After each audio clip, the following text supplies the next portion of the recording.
Hey folks, I'm going to keep working on this piece, and I do have a little bit of a reflection to share. I have had pretty terrible anxiety this past 24 hours. Well, not quite 24 hours, but pretty much since last night. I was put in a situation where I was really worried that something bad would happen. Felt like I was going to die. I felt like despairing. And one of my struggles, ever since I started the 12-step program, has been the idea of surrender. And there's just so much to it that is difficult for me. There's so much to it, because for me it ties into everything, and surrender is the most difficult thing. Let's start with vice. Let's start with sloth, with addiction, the busying myself with pleasurable things that have cost me dearly in my life in so many ways. And I've talked about it a lot, so I won't talk about it too much, but it's like, okay, I'm sober now, but in the pursuit of sobriety and joining the 12-step program and understanding what it means to surrender slowly, it's not that I haven't been able to do it, because I've done it in some ways, but there has to be a surrender every day, because there's no limit to humility. There's no limit to how much pride we can let go of, because what pride is like basically one's own will that isn't aligned to God's will. So it's like, how can I possibly know what God's will is? And I keep asking him, and it's like it's not really possible to know all of it. He can show me bits and pieces of it when he feels like it. But it's not for me to possess. And that word possession, has several meanings. Especially as a Catholic, if we want to talk about like demonic possession. And I've never been demonically possessed, but it was one of my big fears as a child to encounter the devil. And I suppose still a fear to this day. But in a way, I've always felt that I've encountered him in different ways every day. Like, the devil rarely directly attacks people. It's a little bit too obvious, I know of a couple saints who he purportedly directly fought with and contended with. I think of Saint Padre Pio, Saint Anthony of the Desert. Had literal fist fights, physical brawls. For Saint Anthony of the Desert, he came in the form of lions and wolves into his little cave and buried him in the rubble. Padre Pio in his little room, his little cell, having brawling matches with him. But if I'm not at that spiritual pitch, what's he going to do with me? It's easier to make me sin. I've been sinning my whole life. And what would he do to me? He'd tempt me? Okay, I'm sober now, and I have the capacity to resist certain temptations that I was not able to resist before. But what happens now? The devil's going to attack other weaknesses. And he does. And he hit one of mine last night. He struck a nerve last night, I think. I didn't realize I was contending with him in that moment. What is it for me? And I come to another meaning of the word possession. What I want to possess. The devil wants to possess me. God wants to possess me. Already does possess me. But I'm created to be able to choose. And the devil possesses me by activating my pride, activating my own will, and saying, hey, this is better than what the Lord wills for you. And it's easy to be fooled by that, because oftentimes what he does feels better. What he offers feels better in the short term. That's pretty much the nature of what he offers. It's not eternal. It's like, okay, here's something that'll get you to turn away from God now. Here's a little tiny thing that I can hook you and pull you away. So for me, wanting to possess happiness, wanting to possess the things and people that I feel might make me happy, but it's a weakness.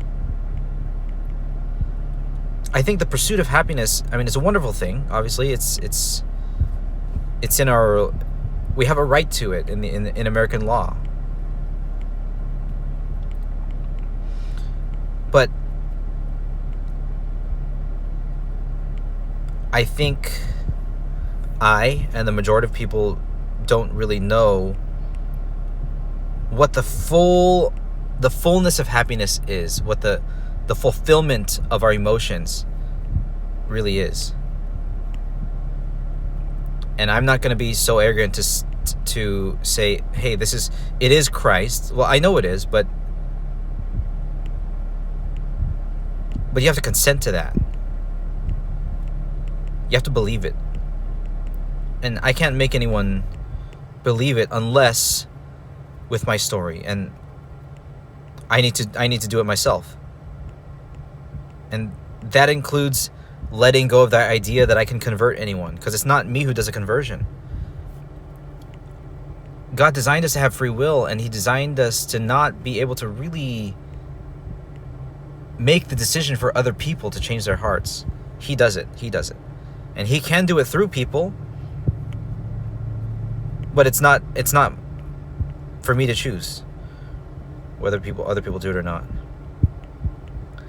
And I'm in a place where nobody likes me. I mean, there are people who do, to be fair, but even those people, I've separated myself from purposely, not because I'm trying to estrange myself from my friends, but I'm seeking a deep connection with God in a almost ascetic, monk-like way, that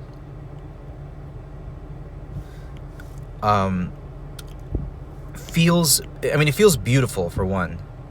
I've really been, I don't know if enjoying is the right word, because there's a lot of suffering involved, but I've really been finding deeper meaning in detachment from things, from people, because that's really the opposite for me of possessing. These things are not mine. These people are not mine. My friends, my family are not mine. I could say mine because they relate to me, but they don't belong to me. That's very difficult, because then full surrender, total surrender means my career does not belong to me. And then the thing that we tell ourselves, this John Sartre, I think therefore I am, I'm free, and autonomy is the greatest thing because I get to choose my destiny kind of thing. Full surrender means giving up even that. It means I give up the freedom that comes, with the human condition, because my will is finite, my intellect is finite, and I'm never going to be able to figure out everything. And and I've mentioned this in other videos before, it's noble to try, it's noble to learn, to extract whatever knowledge you can from this finite intellect, because the universe is intelligible, but it's also infinite. You're never going to get it all. And as a human race, we collect and we collect and we collect, and that's good, and it does good for us because we're seeking ultimate good, but it's infinite. It's a noble pursuit to pursue the infinite, but you'll never get it all. And that's not to say we should despair and just stop trying, because it's a good thing to do.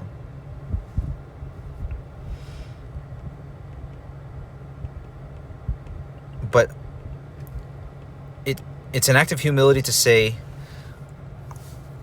I'll never get it all, and I will receive, and I'm okay, and I accept the reception of whatever it is that God wants to give to me, whether I'm pursuing it or not. And it's okay. Again, it's a good thing to pursue goodness, truth, beauty.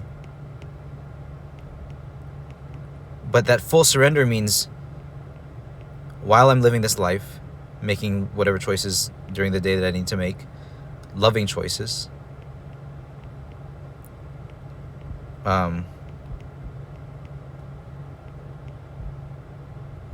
the Lord can choose whether or not to give me something.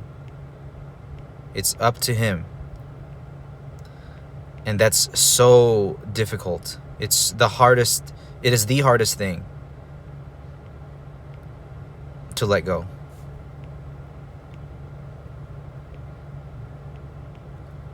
I don't know if it's the case for everyone, but certainly for me, I mean, all I wanted in life ever was to have autonomy and to be in control of my decisions. And then look what happens. My autonomy gets taken over by uncontrollable addictive behaviors. And I try to hold on to that autonomy saying, okay, it's mine. I want it. I want to be in control of it. And I, even knowing the wrong choices, still chose over and over the wrong choice. To the point where it felt out of control. In trying to possess myself, I lost myself. And somehow, in giving myself to God, who is love, I'm sober. And finally, in a way, giving up and saying, hey, I can't do this. I can't do this alone. I don't have the power to be in possession of this, so I give it to you. God and the people who love me and care for me. But even then, there were times in my life where I was just seeking out company, seeking out people, and that became a weakness too. Attaching to people. And that connection, because connections are healthy. But for someone who had an addictive personality, an actual addict, there was a lot of danger even in like attaching to people. I wanted to possess them for myself, and I got upset whenever I didn't. And so to give them to God too became extremely difficult, and it's still very difficult. I mean, I'm a husband and a father. What does it mean to surrender my wife and kids to God? What does it even mean? It's still my job to take care of them, but I can't make their choices. I don't control the circumstances of the world, in which we work, in which we try to operate. I can't increase my. I can't just change my DNA. I can't increase my mental capacity to match computers and AI. And I'm finite. And infiniteness is suffering.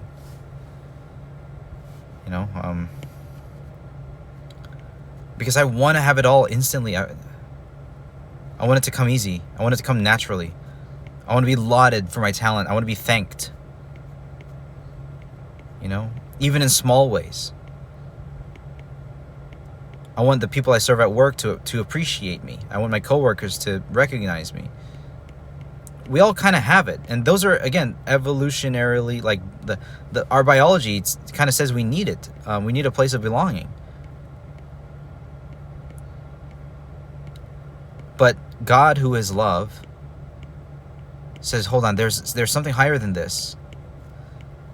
And it reminds me of the guy who asked Jesus, okay, I follow the commandments, what do I do now? And Jesus said, well, give up everything you have to the poor, sell all you have, and follow me.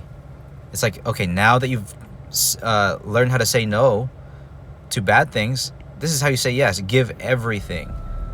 Relinquish everything. And that is deeply, deeply troubling.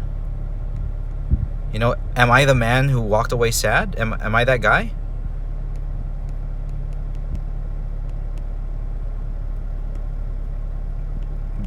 Because I had many possessions?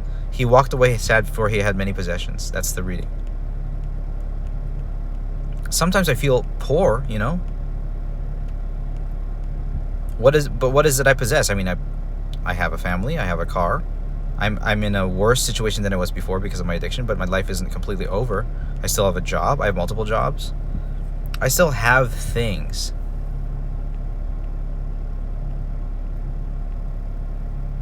And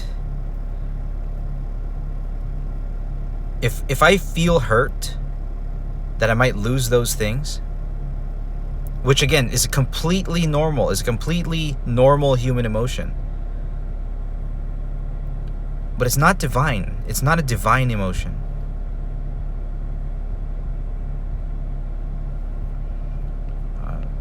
But I think of being made in the image and likeness of God. God does want unity because unity is good. And is God going to be upset when people reject his love for unity? I suppose upset is an okay word, but a loving kind of upset. The upset that I might feel if I want to give my son some vegetables and he won't eat it. I know it's good for him, and he's rejecting what is best for him. And for us, it's like, okay, we were rejecting God and what he asks of me. Take up your cross and follow me. Sell everything you have and follow me. Let go. Saying no to that is a rejection of what I know that he knows to be good for me.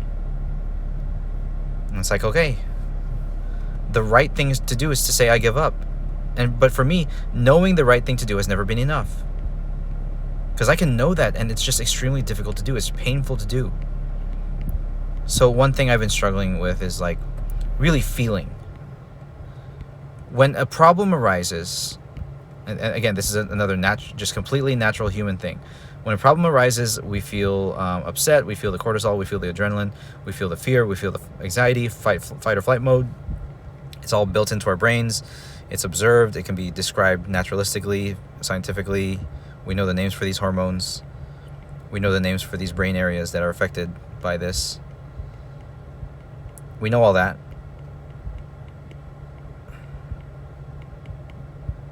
Oh. Lost my train of thought a little bit. Oh yeah, thinking versus feeling. So for me, what happens when I start to feel that fear, I think about, okay, what is right? What does this mean? What makes sense here? And then I figure it out. And that it gives me a little bit of peace to understand it. But that piece of understanding is just a small, tiny piece of the puzzle. And for a long time, I feel like I've just been content with that. I write things down. I know a whole lot of things. I reflect on them. I remember them. Not perfectly. I don't remember every single thing I've ever learned. But there are ways to. About to watch. Part of one of my videos that I want to watch is about some guy who has photographic memory. See how he does it. He's going to talk about a studying technique. And that's cool. Yeah, sure. I can maybe employ that, remember some more important things. But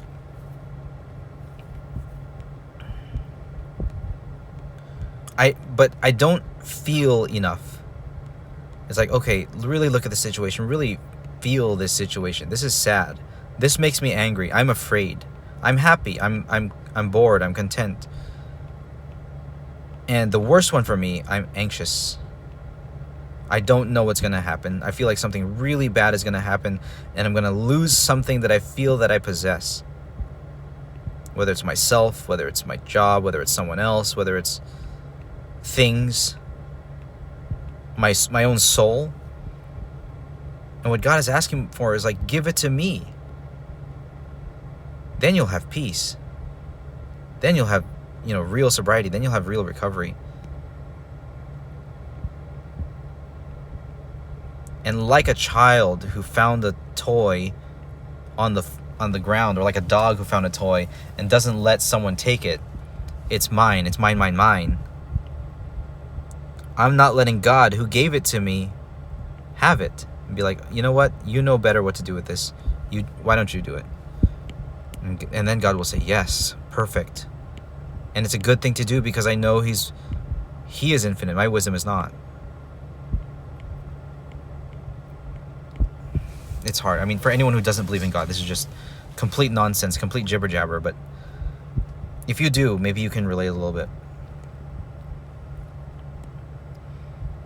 Because for people who don't believe in God, is God like an item in the universe that we can consult? No, well, He's a sheer act of being itself, and the perfection of being is love. That's why St. Paul said God is love. So to really surrender to God, for me, means to let go of everything I possess. If I suffer, I suffer. Because it's folly just to pursue only the reduction of suffering. Only that. There's more to life than that, and we're going to suffer anyway. Especially if we have love. Especially if we love somebody. Or living in love. And spiritual physics kind of dictates spiritual physics. It's a funny phrase that Bishop Barron says about like the cause and the spiritual cause and effect of things. It kind of dictates that the more love you have, the more you're going to suffer. And the cross of Christ is huge evidence of that. The lives of the saints are huge evidence of that. I think the hatching on this right side is a bit much. I'm going to reduce that.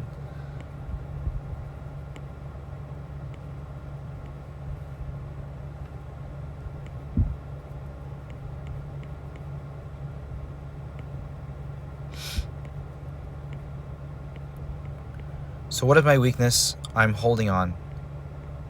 Always holding on. And so difficult to let go.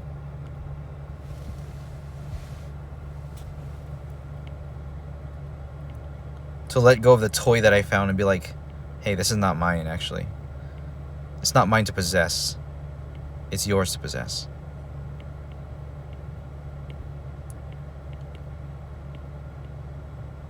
And he may choose to give it back to me, let me make decisions with it, whatever it is, whether it's my family, my career, my thoughts, my memories, my capacities, my faculties, my money, my possessions. None of it belongs to me. It's not at my disposal. It may feel like it in the world, in the naturalistic sense. It may feel like it's mine. These things are mine. You know, it feels kind of self-deprecating sometimes to really describe what it means to require grace. That the Christian faith is a faith of grace, meaning only God can choose whether or not he wants to give us gifts. And for most of us, he does give us gifts in one way or another. In fact, very abundantly, very generously. And as Catholics, we know that if he allows someone to suffer, it's not taking away a gift, because suffering is an opportunity to build virtue. And that's the big thing. That's the hardest thing. Giving up and allowing oneself to suffer, knowing that, hey, this could be God's will. It might not be clear, but it starts to become clear once we start thinking about love. What is the most loving thing I can do in this moment? What's the most loving, what's the path of greatest love that I can take in this moment?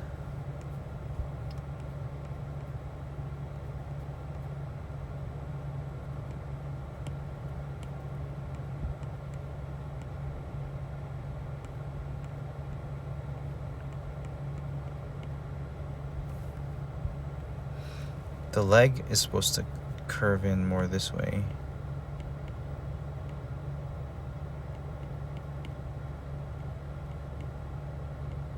We don't necessarily have to show the contour of the leg, just some kind of indication that that's where the knee is going.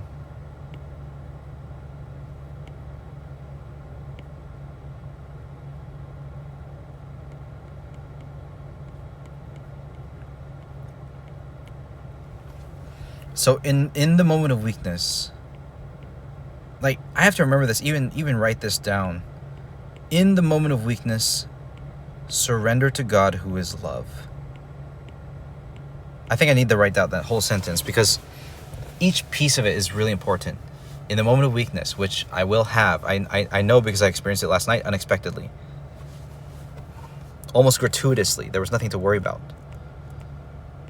But I still worried, because of ambiguity and finiteness. But in those moments of weakness, where even if there will be ambiguity and finiteness and a sense of loss that I felt before, it's like, okay, surrender to God who is love. Find the thing that is most loving, do it, and if you suffer, you suffer. That's the Catholic way, the Christian way.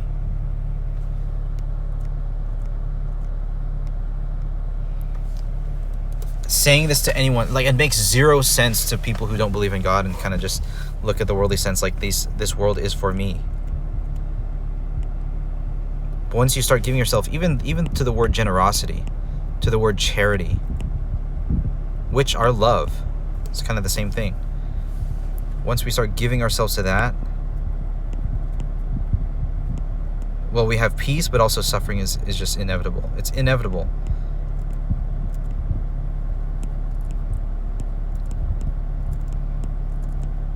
So I did some good line work and hatching work while working on this line art here during this session.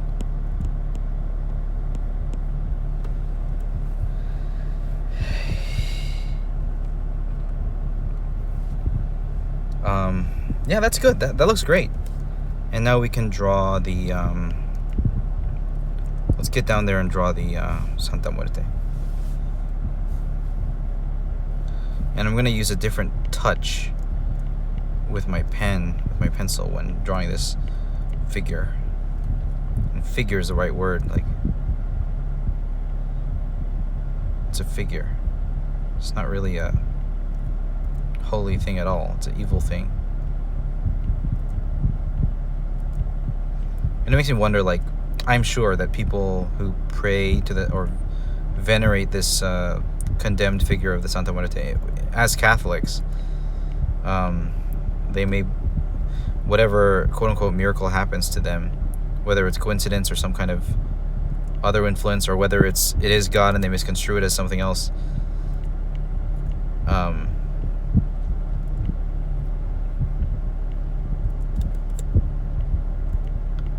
yeah, it's dark. It's a figure.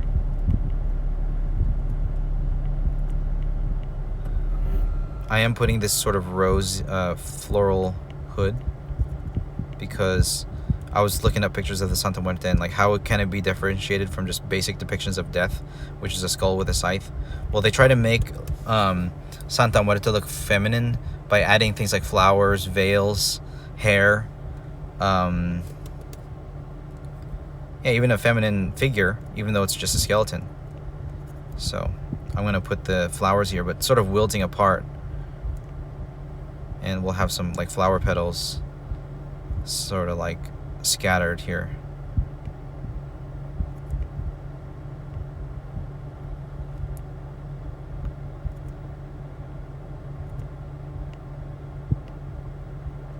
Yeah.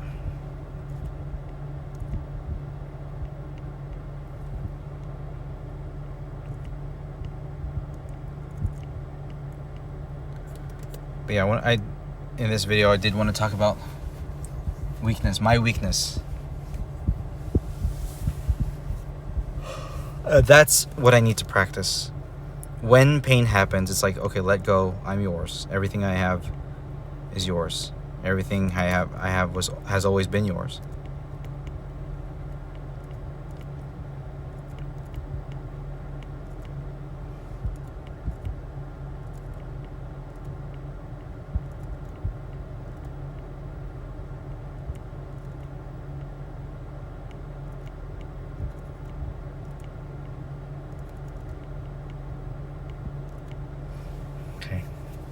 With that said, I'm going to take a break. I think this piece is looking good. The line art's looking pretty nice, and we'll go with it. And we're going to do some color later. So we'll do that. We'll take a break, and I'll talk to y'all later. God bless. Bye-bye.